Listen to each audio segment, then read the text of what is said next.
Good morning and very warm welcome to all our speakers. Today, I'll be the moderator for the forum. Thank you for joining us for this session where we'll be discussing about the economics of sugar tax. It is my pleasure to introduce our respected panelists for today. First, we have Atta, who is a theorist, focuses on PED and tax indecence.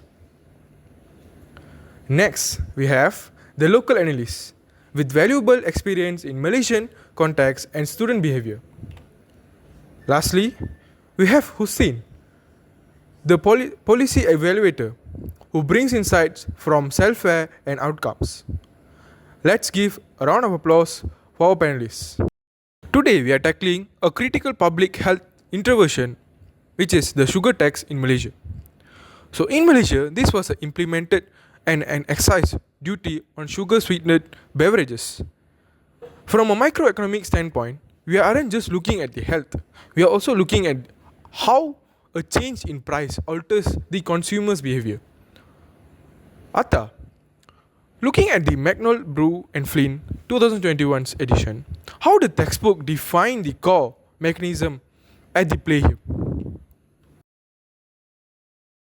Thank you so much, Kenny, for the time for me. So, in this specific scene, the fundamental concept is the price elasticity of demand, or in short, PED.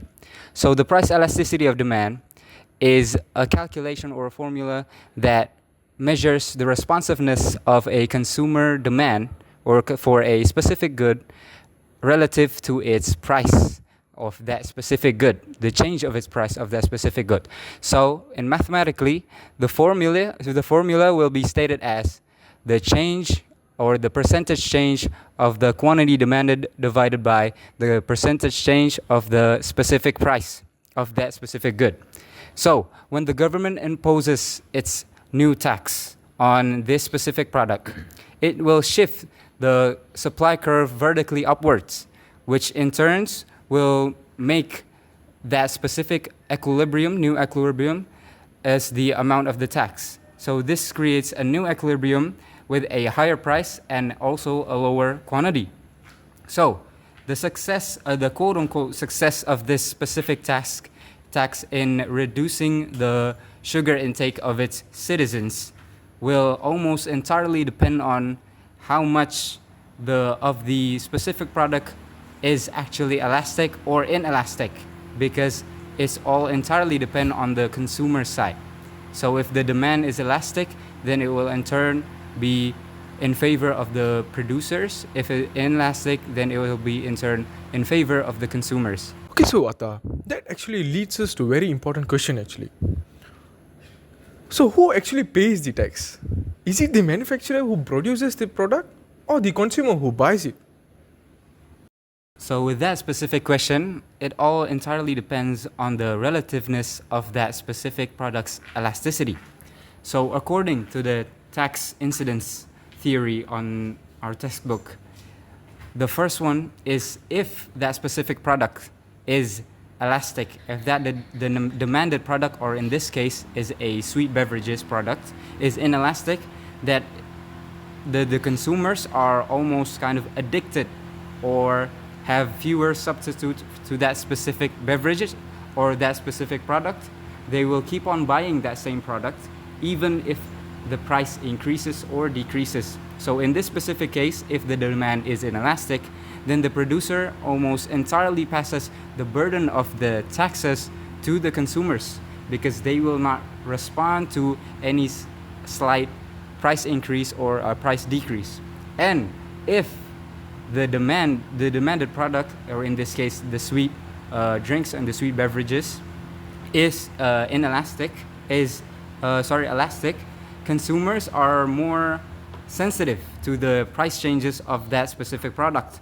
So if the price goes up, they will quickly be going to other products or other substitutes to substitute that same product. So in this case, the producer almost entirely will be burdened to the taxes, because if they raise the prices significantly, then it will reduce their profits. So in this case, if the demand is elastic, then the producers will have to burden the taxes imposed by them. Thank you, Atta, and also Adam, for this wonderful explanation regarding the sudden question I actually popped up just now. That was a really good explanation in terms of the manufacturer's tax and also the consumer's tax. Moving forward, Adam, let's ground into our daily reality. So, what assumption are we making about the Malaysian consumer, specifically students? Alright, thank you Kenny for your question. So let's look at a typical student at a Malaysian public university, which is IPTA or a private college. Here are our alley, which is applied learning environment consumptions. So for the budget, a student has a tight daily food and drink budget of RM15, and the subject a 500 milliliter bottle of teh tarik or soda. The price change, which is pre-tax price, was RM2.50 cents, and the post-tax price is RM3 ringgit, RM3, which is a 20% of increase at the pre-tax. So for the substitutes, bottled mineral water RM1 or kosong, sugar-free tea. So for the split behavior, Group A, which is elastic demand, students who view soda as a treat but not necessarily necessity, when the price hits 3 ringgit, they switch to mineral water. For them, the cross price elasticity is positive. As the price of soda goes up, the demand for water increases.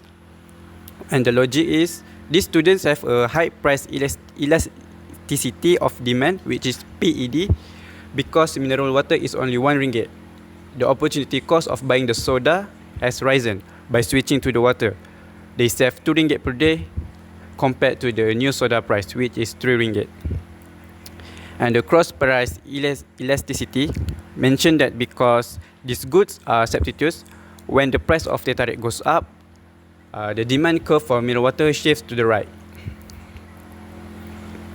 For the group B, which is inelastic demand, students who are brand loyal or addicted to the caffeine or sugar hit, they might sacrifice a portion of their lunch, can affect their income just to afford the more expensive drink.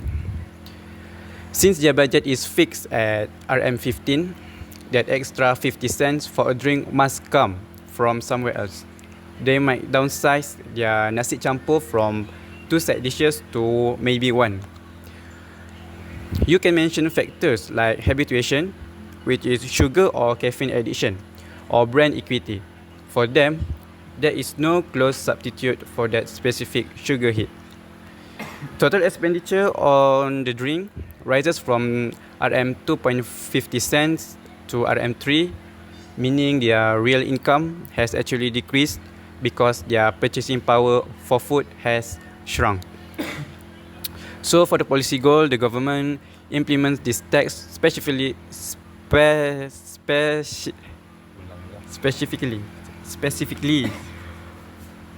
So for the policy goal, the government implements this tax specifically to force Group B to become a Group A.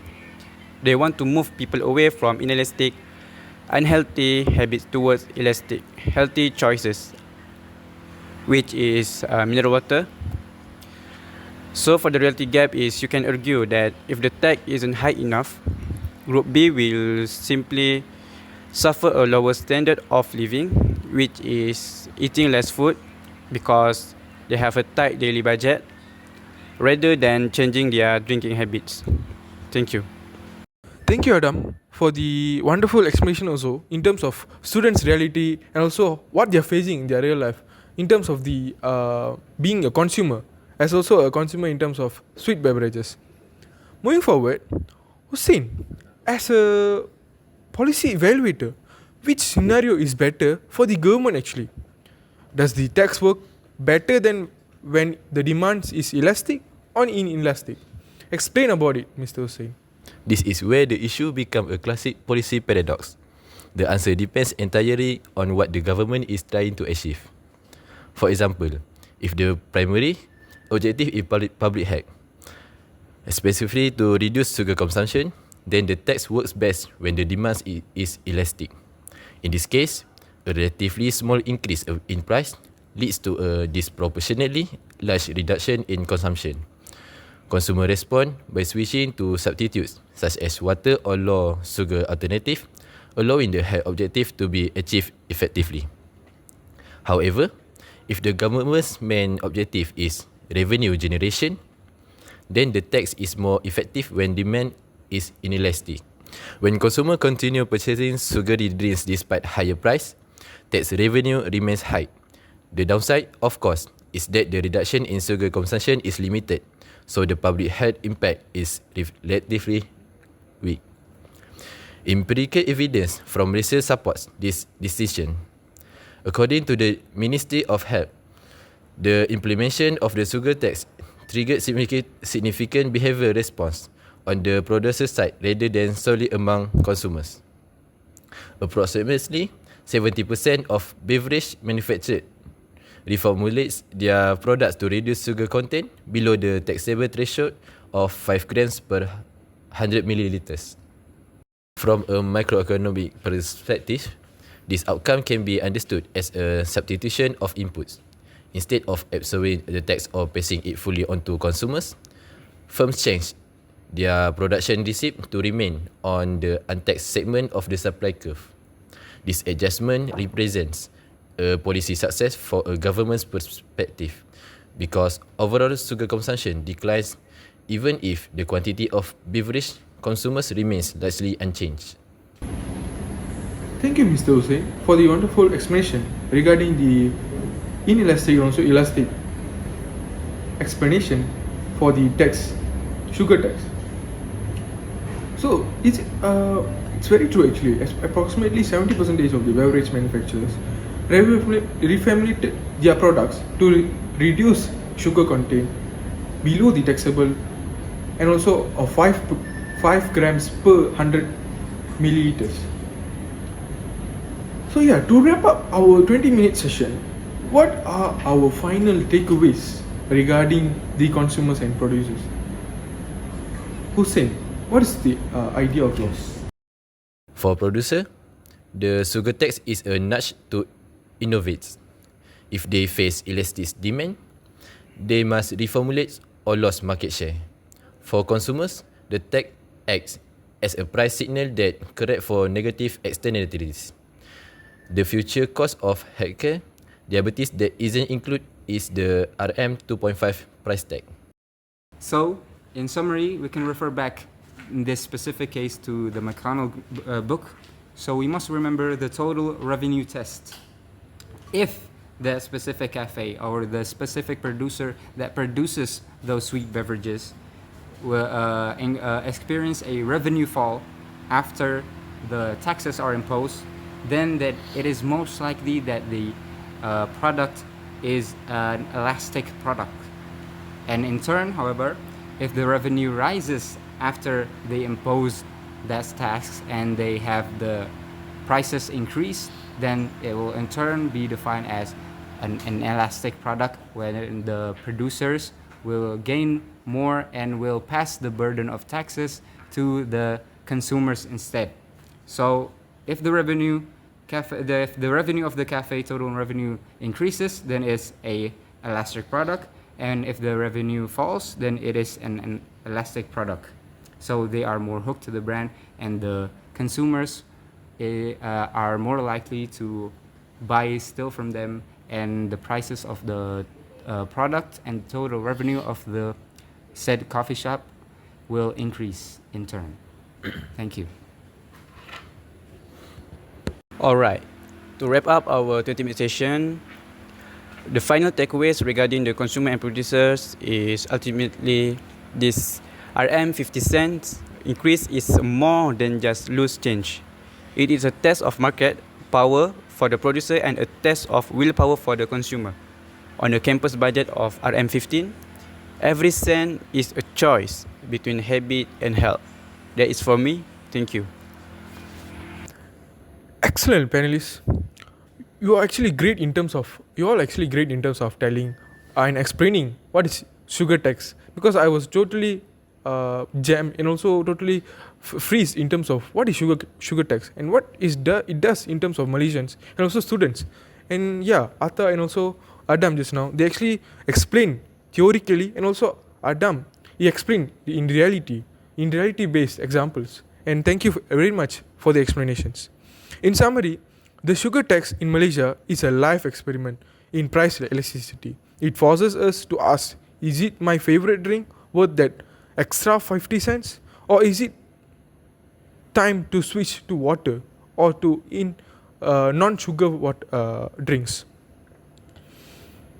You answer to that question and defines your own personal elasticity. Thank you very much everyone for this wonderful forum, and it's great to meet you all again.